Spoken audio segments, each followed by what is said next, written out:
علم کی تلاش یہ ایک ایسا سفر ہے جو انسان نے صدیوں سے جاری رکھا ہوا ہے۔ آج کے اس تجزیے میں ہم ایک ایسی قدیم اور زبردست کہانی پر بات کرنے والے ہیں جو آج کی جدید دنیا میں بھی اتنی ہی متعلقہ ہے جتنی پہلے کبھی تھی۔ دراصل یہ اس نوجوان کا قصہ ہے جو بنی اسرائیل کے ایک جادوگر سے جادو سیکھنے جاتا ہے اور راستے میں عیسائی راہب سے خدا کا علم سیکھتا ہے۔ یہ کوئی عام کہانی نہیں ہے بلکہ اس کشمکش کی عکاسی کرتی ہے جہاں ایک طرف دنیاوی طاقت کی چکا چوند ہو اور دوسری طرف روحانی سچائی کی پکار۔ تو بغیر کوئی وقت ضائع کیے اس داستان کی گہرائی میں چلتے ہیں اور دیکھتے ہیں کہ ان دو متضاد راستوں کے بیچ کھڑے اس متلاشی کا سفر ہمیں کیا سکھاتا ہے۔ اچھا، تو ذرا اس پر غور کرتے ہیں۔ کیا ہوتا ہے جب دنیاوی طاقت اور الہی سچائی بالکل آمنے سامنے آ جائیں؟ اس تاریخی پس منظر میں اگر دیکھا جائے تو دنیاوی طاقت کو جادو کے طور پر پیش کیا گیا ہے، اور یاد رہے اس دور میں یہ محض کوئی شعبدہ بازی نہیں تھی بلکہ یہ اختیار اور لوگوں پر غلبہ پانے کا ایک بہت بڑا اور پرکشش ذریعہ تھا۔ تو جب ایسی زبردست دنیاوی طاقت کا ٹکراؤ ایک خالص روحانی سچائی سے ہوتا ہے نا، تو یہ محض دو خیالات کا نہیں بلکہ دو بالکل مختلف دنیاؤں اور نظریات کا تصادم بن جاتا ہے۔ یہ ایک ایسی کشمکش ہے جو ہمارے آج کے اس تجزیے کا اصل مرکز ہے۔ یہ وہ بنیادی نقطہ ہے جس پر ہمارا یہ پورا تجزیہ کھڑا ہے۔ ذرا ان الفاظ پر غور کریں۔ اس نوجوان کا قصہ جو بنی اسرائیل کے ایک جادوگر سے جادو سیکھنے جاتا اور راستے میں عیسائی راہب سے خدا کا علم سیکھتا ہے۔ بس اس ایک جملے میں دو زبردست متضاد قوتیں رکھ دی گئی ہیں۔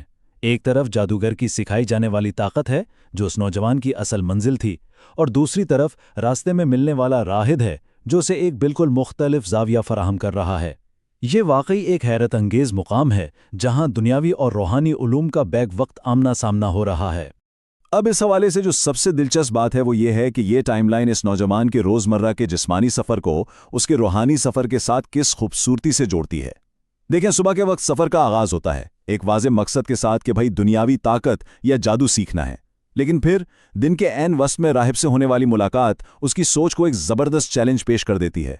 اور پھر سپہر کو جب وہ جادوگر کے پاس پہنچتا ہے تو وہ ذہنی طور پر وہ شخص نہیں رہتا جو صبح گھر سے نکلا تھا۔ اس کا یہ بظاہر سادہ سا روزمرہ کا سفر دراصل ایک بہت بڑے روحانی چوراہے کی علامت بن گیا ہے۔ کہانی کے پہلے نمایاں کردار کو دیکھتے ہیں، یعنی بنی اسرائیل کا جادوگر۔ اس داستان میں یہ محض ایک فرد نہیں ہے بلکہ دنیاوی کشش کی ایک بہت طاقتور علامت ہے۔ اس وقت کے معاشرے میں جادو کو ایک غیر معمولی علم سمجھا جاتا تھا کیونکہ یہ راتوں رات طاقت، کنٹرول اور مادی کامیابی کی ضمانت دیتا تھا۔ تو یہ کردار اس فطری انسانی خواہش کی بڑی غیر جانبدارانہ نمائندگی کرتا ہے جو ہمیں دنیاوی اختیار کی طرف کھینچتی ہے۔ ایک نوجوان کے لیے معاشرے کا ایک بااثر شخص بننے کے لیے ایسی طاقتور کشش اور چکا چوند سے انکار کرنا کوئی معمولی بات نہیں تھی۔ لیکن دوسری طرف بالکل اس کے برعکس ایک اور کردار ہمارے سامنے آتا ہے، عیسائی راہب، ایک ایسا تارک الدنیا شخص جس نے طاقت، اختیار اور مادی خواہشات سے مکمل طور پہ کنارہ کشی اختیار کر لی ہے۔ اس داستان میں اس راہب کا ٹھکانہ نوجوان کے لیے محض کوئی آرام گاہ نہیں ہے بلکہ یہ الہی اور روحانی علم کی ایک انتہائی پرسکون پناہ گاہ ہے۔ یہ کردار ایک طرح سے اس سفر میں سچائی اور روحانیت کے ایک مضبوط لنگر کا کام کر رہا ہے جو بتاتا ہے کہ اصل طاقت دنیا کو فتح کرنے میں نہیں بلکہ اپنے اندر کی سچائی سے جڑنے میں ہے۔ اور یہ موازنہ بڑی خوبصورتی سے اس بات کو واضح کرتا ہے کہ وہ نوجوان کن دو متضاد قوتوں کے بیچ میں کھڑا ہے۔ ایک طرف جادو ہے جس کی پوری بنیاد دنیاوی طاقت، ظاہری اثرات اور لوگوں کے ذہنوں پر قابو پانے پر ہے، اور دوسری طرف خدا کا علم ہے جس کی بنیاد اندرونی سچائی، عاجزی اور خود احتسابی پر ہے۔ اب ظاہر ہے یہ دونوں راستے بالکل الگ الگ قربانیوں کا تقاضا کرتے ہیں۔ دنیاوی طاقت کے لیے شاید اصولوں کی قربانی دینی پڑتی ہے، جبکہ روحانی سچائی کے راستے پر چلنے کے لیے مادی لالچ اور دنیاوی رتبے کو چھوڑنا پڑتا ہے۔ یہ ایک ایسی کشمکش ہے جو اس پوری داستان کی جان ہے۔ اب ذرا اس نوجوان کے بارے میں سوچیں جو ان دونوں بالکل مختلف دائروں کے عین درمیان میں پھنسا ہوا ہے۔ یہ سب سے زیادہ توجہ کا مرکز اس لیے ہے کیونکہ یہ کوئی پہنچا ہوا بزرگ نہیں ہے بلکہ محض ایک طالب علم ہے، ایک متلاشی ہے۔ ذرا تصور کریں یہ کتنا بوجھل اور پریشان کن احساس ہوگا کہ صبح اسے سکھایا جا رہا ہے کہ دنیا پر کیسے غلبہ پانا ہے، اور دوپہر کو اسے بتایا جا رہا ہے کہ ان تمام خواہشات سے کیسے آزاد ہونا ہے۔ وہ ان دو عظیم قوتوں کے درمیان بالکل معلق ہو کر رہ گیا ہے، اور اس کا ہر دن اس کے اندر برپا ایک جنگ کی عکاسی کرتا ہے۔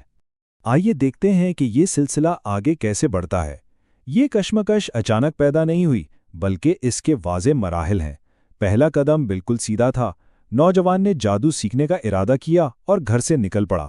منزل واضح تھی، لیکن دوسرا قدم اس ترتیب کو مکمل طور پر توڑ دیتا ہے جب راستے میں اچانک راہب کی تعلیمات شامل ہو جاتی ہیں۔ اور پھر تیسرا اور سب سے حیران کن قدم یہ ہے کہ وہ نوجوان اب بے وقت دونوں علوم حاصل کر رہا ہے، نہ وہ جادوگر کے پاس جانا چھوڑ رہا ہے اور نہ ہی راہب کے پاس رکنا۔ یہ واقعی اس کی تربیت کا ایک انتہائی انوکھا اور صبر آزما مرحلہ ہے۔ تو اس داستان کے بنیادی عناصر کو اگر سمیٹا جائے تو ہمارے سامنے ایک نوجوان طالب علم ہے، بنی اسرائیل کا جادوگر اور اس کا فن ہے، عیسائی راہب اور اس کا دیا ہوا خدا کا علم ہے، اور پھر خود یہ سفر ہے۔ یہ سب محض الگ الگ اکائیاں نہیں ہیں، بلکہ یہ مل کر ایک ایسی کسوٹی بناتے ہیں جہاں اس نوجوان کی روح کا امتحان ہو رہا ہے۔ اور ان سب چیزوں کو، ان تمام متضاد رویوں کو جو چیز آپس میں جوڑتی ہے وہ اس کا روزانہ کا سفر ہے۔ اسی سفر نے ان سب کو ایک میدان عمل میں لا کھڑا کیا ہے۔ تو یہاں سب سے اہم اور بنیادی بات یہ ہے کہ اصل تعلیم یا تربیت کسی مخصوص چار دیواری کے اندر نہیں ہو رہی۔ یہ جو راستہ ہے نا جس پر وہ ہر روز چلتا ہے، وہی دراصل اس کی سب سے بڑی اور حتمی درسگاہ بن چکا ہے۔ راستے پر چلتے ہوئے، راستے کے درمیان رکتے ہوئے اور دو مختلف منزلوں کا موازنہ کرتے ہوئے ہی اصل فلسفیانہ جدوجہد اور حقیقی سیکھنے کا عمل ہو رہا ہے۔ منزل سے کہیں زیادہ اہم وہ راستہ ہو گیا ہے جس نے اسے سوچنے، پرکھنے اور سوال کرنے پر مجبور کر دیا ہے۔ تو آخر میں یہ تجزیہ ہمیں ایک بہت بڑے اور کھلے سوال پر لا کے کھڑا کر دیتا ہے۔ بالآخر علم کی کون سی شکل سب سے سچی اور دیر پا طاقت رکھتی ہے؟ کیا وہ دنیاوی طاقت جو جادو اور اثر و رسوخ سے آتی ہے، یا وہ روحانی سکون اور سچائی جو خدا کے علم اور اندرونی صفائی سے ملتی ہے؟ اس نوجوان کا حتمی انتخاب چاہے کچھ بھی ہو، یہ بیانیہ ہمیں یہ سوچنے پر ضرور مجبور کرتا ہے کہ زندگی کے سفر میں اصل طاقت کس علم میں چھپی ہے، اور یہ ایک ایسا سوال ہے جو ہمیشہ ہر متلاشی کے لیے غور و طلب رہے گا۔